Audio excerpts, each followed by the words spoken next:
అంటే మీ ప్రాజెక్ట్స్ ఉన్నాయి. మీరంతా కూడా పేద ప్రజల కోసం, మూగజీవుల కోసం మంచి ఆలోచన ఉన్నారు. కానీ మీరు చేసిన పాలసీని ఇంప్లిమెంట్ అవ్వాలంటే అక్కడ పొలిటీషియన్ సపోర్ట్ ఉండాలి. Yes sir. యెస్. పార్లమెంట్ అవ్వచ్చు, sir. అసెంబ్లీ అవ్వచ్చు.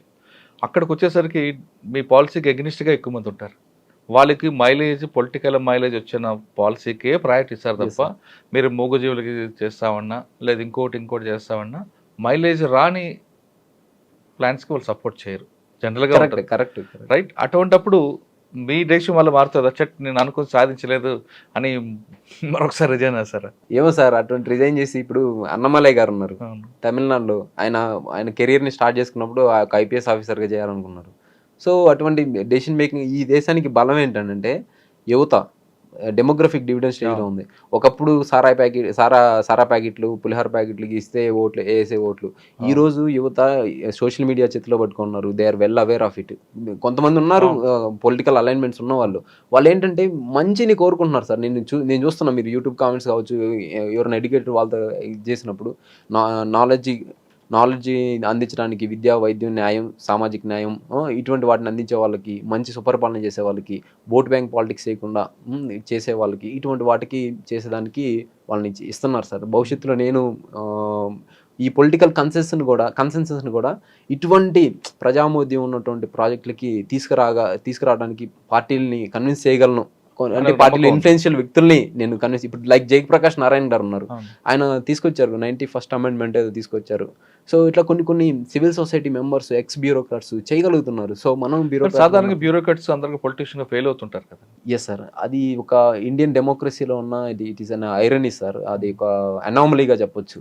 ఎందుకంటే బ్యూరోక్రాట్స్ ఎందుకని ఫెయిల్ అవుతారంటే, నా అభిప్రాయం ప్రకారం ఇండియన్ సొసైటీ అనేటువంటిది ఒక మల్టిపుల్ డైవర్సిటీ ఉన్నటువంటి సొసైటీ. ఇంకోటి ఏంటంటే, మనం we are moved by emotions sir. People they are moved by emotions rather than cognition. ఆలోచన కంటే కూడా ఎమోషన్, హృదయానికి ఎక్కువ ప్రాధాన్యత ఇస్తారు.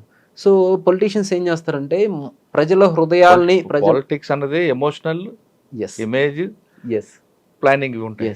దాన్ని డ్రివెన్ చేస్తారు. కానీ మనకి ఇప్పుడు జయప్రకాష్ నారాయణ అంటారు, ఆయన లేకపోతే జేడి లక్ష్మీనారాయణ గారు ఉన్నారు. వీళ్ళు ఏం చేస్తారంటే, సమాజము, తర్వాత అకౌంటబిలిటీ, పారదర్శకత, జవాబుదారీతనము, నిధులు దుర్వినియోగం అవ్వకూడదు, ప్రజా ప్రయోజనాలకి ఉండాలి, తర్వాత క్యాపిటల్ ఇన్వెస్ట్మెంట్ ఉండాలి, తర్వాత వెల్ఫేర్ మెకానిజమ్స్ మిస్యూజ్ అవ్వకూడదు, ఇంక్లూజన్ ఎక్స్క్లూజన్ ఎర్రర్స్ ఉండకూడదు. ఇవన్నీ చెప్తే ఎవరికి అర్థం కాదు. అదే నువ్వు రాగానే తర్వాత నువ్వు వాళ్ళని ఎమోషన్స్ని రెచ్చగొట్టే విధంగా, లేకుంటే సమ్హౌ పీపుల్ని మానసికంగా గెలుచుకునే సంవత్సరాల తర్వాత అది చూపిస్తా అంటే చేసే విధంగా చేయొచ్చు. కానీ వాట్ ఐ బిలీవ్ ఈస్ ఫ్యూచర్లో the society is getting transformed in a rapid manner.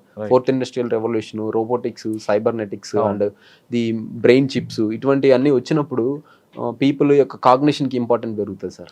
ఇప్పుడు మనకి ఫుడ్, బెడ్ వీటి వరకు ప్రాధాన్యత, తర్వాత మారింది సిచ్యువేషన్, విద్యా వైద్యానికి మనుషుల ఆయ ప్రమాణం పెరిగింది. సో భవిష్యత్తులో ఏంటంటే మనిషి కాగ్నిషన్కి ఇప్పుడు artificial intelligence, what is artificial intelligence sir? Cognition. So ఆలోచన శక్తిని చేసుకోవడం, దాన్ని క్రియేటివిటీ, అదే సొంతగా సృష్టించి సృజనాత్మకతను చేయటం అనేటువంటిది.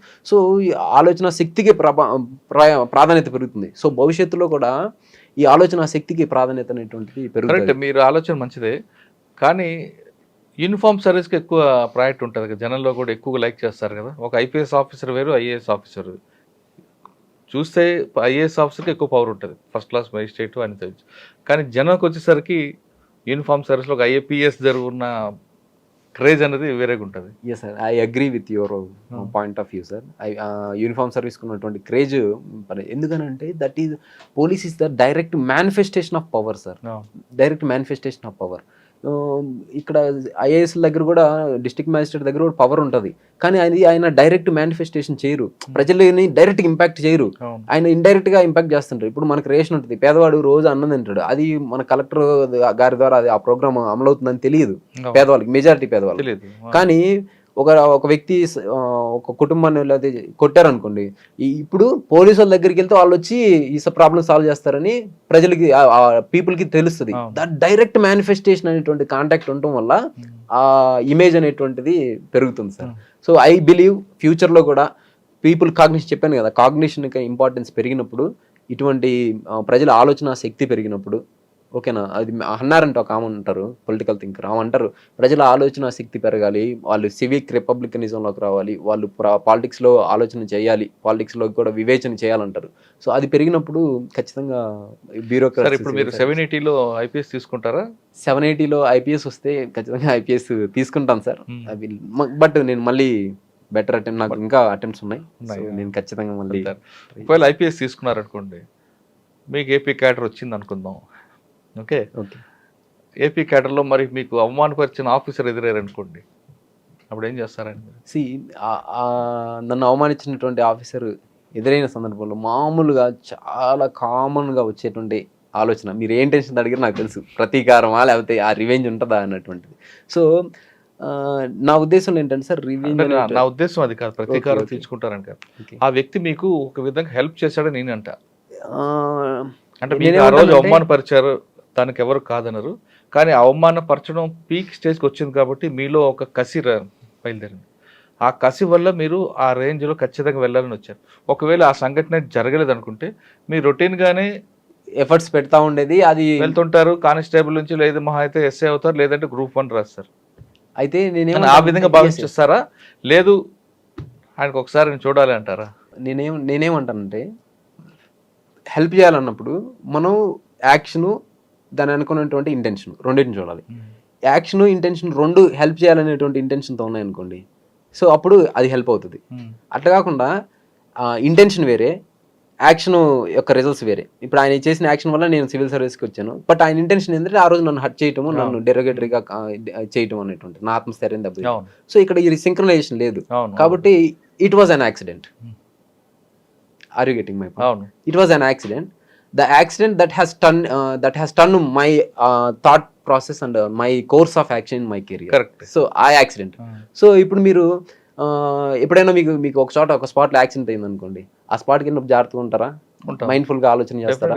ఓకే, ఇది ఒక చేదనుభవం అనుకుంటారా లేదా? సో నేను కూడా అలాగే ఇది ఒక చేదనుభవం అనుకుంటాను. అదేవిధంగా ఆఫీసర్ మీద నాకు ఎటువంటి రివెంజ్ కానీ ఉండదు, ఎందుకంటే నేను చెప్పాను కదా, I believe in the philosophy of కర్మ. రివెంజ్ చేసుకుంటే మీ హోదాను తగ్గించినట్లు అవుతారు. ఇది చెప్తున్నాను కదా, గాంధీజీ గారు ఏమంటారు, బలహీనులే రివెంజ్ తీర్చుకోవాలంటారు, బలవంతులు క్షమించి వదిలేస్తారు అనేటువంటి విజ్ఞతకు వదిలేస్తే ఒకటి. రెండోది ఏంటంటే విజ్ఞత కూడా కాదు సార్, విజ్ఞతకు వదలను నేను, కర్మ సిద్ధాంతానికి వదిలేస్తాను. మనం చేసిన కర్మ సిద్ధాంతాన్ని మీరు గతంలో చేస్తుంటారు, మీకు ఎవరికి అవమానపరుచుంటారో అది మీకు ప్రతిఫలం అందిపోయింది అనుకుందాం. Okay, right. ఒకవేళ మీరు ఐపీఎస్ ఆఫీసర్ అయ్యారు, కానిస్టేబుల్ నుండి మీరు చూశారు, కానిస్టేబుల్కి అరే తురే అని పిలవడం, పేర్లు పెట్టి పిలవకుండా నెంబర్ పెట్టి పిలవడం, అంటే కానిస్టేబుల్ అంటే వాళ్ళ దృష్టిలో ఒక చిన్న స్థాయి, ఒక ఆఫ్టర్ ఆల్ కానిస్టేబుల్ అని మీకు ఒక ఆయన అన్నారు అంటున్నారు కదా, అటువంటి వర్డ్స్ మాట్లాడతారా? లేదు ఆ కష్టం నష్టం, ఆ గౌరవం, వాళ్ళకున్న మానసిక శోభ, వాళ్ళకు ఒక ఆత్మగౌరవం ఉంటుందని గుర్తించి వాళ్ళు కూడా, అంటే ర్యాంక్ అనేది డిఫరెంట్, లెవెల్ అనేది ఒక వేరేగా ఉంటుంది, కానీ వాళ్ళు కూడా సమానంగా గుర్తిస్తారు మీరు? సార్ యాక్చువల్గా ఇప్పుడు పోలీసింగ్ విధానం అనేటువంటిది చేంజ్ అవుతూ ఉంది. మనం ఇంకా బ్రిటిషర్స్ ఆ లెగసీ, ఆ మూలాలు కొన్ని అనేటువంటివి ఉన్నాయి.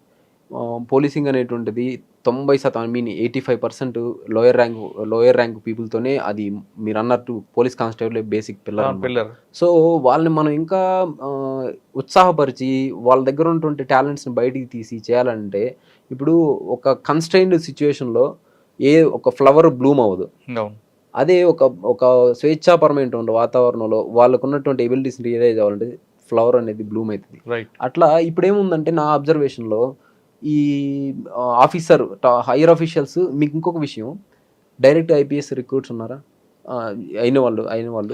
సో ఆ ఆఫీసర్స్ చాలా ఎంపతితో ఉంటారు సార్, చాలా మంచి ఆలోచనతో ఉంటారు, గుడ్ గవర్నెన్స్ ఇవ్వాలంటారు.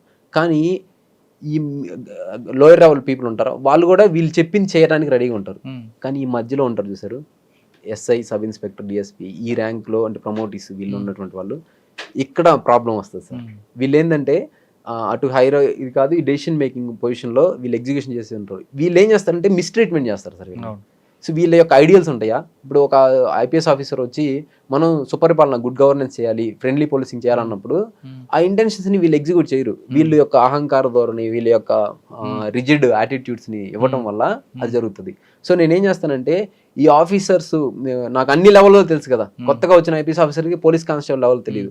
సో నేను ఆ గ్యాప్ని అడ్రస్ చేస్తా, ఆ గ్యాప్ని అడ్రస్ చేసి ఇంక్లూజివిటీని తీసుకొస్తా డెసిషన్ మేకింగ్. ఈ రోజుకి పోలీస్ స్టేషన్స్లో జరుగుతున్న విధానం ఏంటంటే సార్, ఒక సబ్ ఇన్స్పెక్టర్ ముందు పోలీస్ కానిస్టేబుల్స్ కానీ హోంగార్డ్స్ కానీ కనీసం కూర్చోడానికి లేదు. అది మీరు ఒక ఎంఆర్ఓ ఆఫీస్కి వెళ్ళండి, ఎంఆర్ఓ ఆఫీస్లో ఏదైనా డిస్కషన్ జరుగుతున్నప్పుడు ఎంఆర్ఓ గారు ఎదురు కూర్చొని అందరు స్టాఫ్ని కూర్చోబెట్టి వీడియో కాన్ఫరెన్స్ మీటింగో పెట్టడం జరుగుతుంది. సో అటువంటి బేసిక్ అది ఇవ్వాలి. తర్వాత వాళ్ళకి వీక్లీ ఆఫ్ సిస్టమ్ అనేటువంటిది ఇవ్వాలి. ఎందుకంటే మనకి ఖచ్చితంగా ప్రతి మనిషికి వీక్లీ ఆఫ్ సిస్టమ్ ఇవ్వాలనే సబ్జెక్ట్ వచ్చింది కాబట్టి 1000 మంది ప్రజలకి ఒక కానిస్టేబుల్ ఉండాలనేది పీపీఆర్ చెప్తుంది. Yes sir. కానీ ఇప్పుడు 1,00,000 మందికి ఒక కానిస్టేబుల్ ఉన్నారు. మ్యాన్ పవర్ లేనప్పుడు మీరు వీక్లీ ఆఫ్ స్టాటిస్టిక్స్ వేరే ఉంది సార్.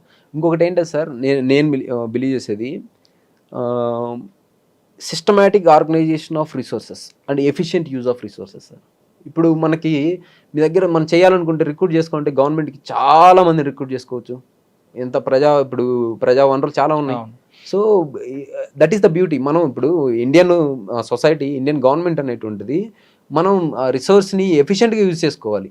సో అందరిని తీసేసుకోవటం, వాళ్ళని ఎఫిషియెంట్గా యూజ్ చేసుకోలేకపోవడం అనేటువంటిది కాకుండా ఉన్న స్టాఫ్ని ఎఫిషియెంట్ ప్లానింగ్ తోటి, టెక్నాలజికలీ ఎయిడెడ్ సర్వలెన్స్ తోటి దీన్ని తీసుకొచ్చేసి ఆర్టిఫిషియల్ ఇంటెలిజెన్స్ కావచ్చు, డేటా అనలిటిక్స్ కావచ్చు, క్రైమ్ ఇప్పుడు మనం చూస్తుంటాం, క్రైమ్ హాట్ స్పాట్స్ని చూడొచ్చు, బ్లాక్ స్పాట్స్ చూడొచ్చు, ఇటువంటి వాటిని చేసి ప్లస్ క్రైమ్ అజంప్షన్స్ కూడా చేస్తున్నారు. తర్వాత ప్రిజంప్షన్స్ ఇటువంటివి కూడా ఉన్నాయి అనమాట. సో పోలీసింగ్ దానికి సంబంధించి సో బెటర్ ప్రాక్టీసెస్, గుడ్ ప్రాక్టీసెస్ని తీసుకొని వచ్చి ఈ స్టాఫ్ని కనుక వాళ్ళని సెన్సిటైజ్ చేయాలి సార్. స్టాఫ్ని సెన్సిటైజ్ చేయాలి, వాళ్ళ వెల్ఫేర్ని ఎన్షూర్ చేయాలి, వాళ్ళకు ఉన్నటువంటి ఏదన్నా గ్రీవెన్సెస్ ఉంటే వాటిని ఫాస్ట్గా అడ్రస్ చేయాలి. సో ఇటువంటివన్నీ చేసినప్పుడు వాళ్ళకి ఏంటంటే ఇది నా డిపార్ట్మెంట్ రా పలానా. ఇప్పుడు మీరు అబ్జర్వ్ చేస్తుంటారు, నేను ఆల్మోస్ట్ 4-5 ఎస్పీల కింద పనిచేస్తాను సార్. రామాయపట్నం కావచ్చు, దీంట్లో కావచ్చు. ప్రతిసారి ఎస్పీ గారు మారినప్పుడు పోలీసింగ్ మారుతుంది సార్. మీరు అబ్జర్వ్ చేయండి, ఎస్పీ గారు మారినప్పుడు వర్క్ కల్చర్ మారుతుంది.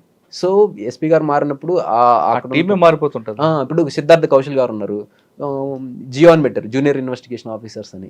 తర్వాత హెడ్ కానిస్టేబుల్స్ వీక్లీ లంచ్ అనేటువంటిది పెట్టారు. అది ఎంత బ్యూటిఫుల్ ఇనిషియేటివ్ సార్. ఒకప్పుడు నేను అసలు మీట్ అవ్వేదానికి లేదు.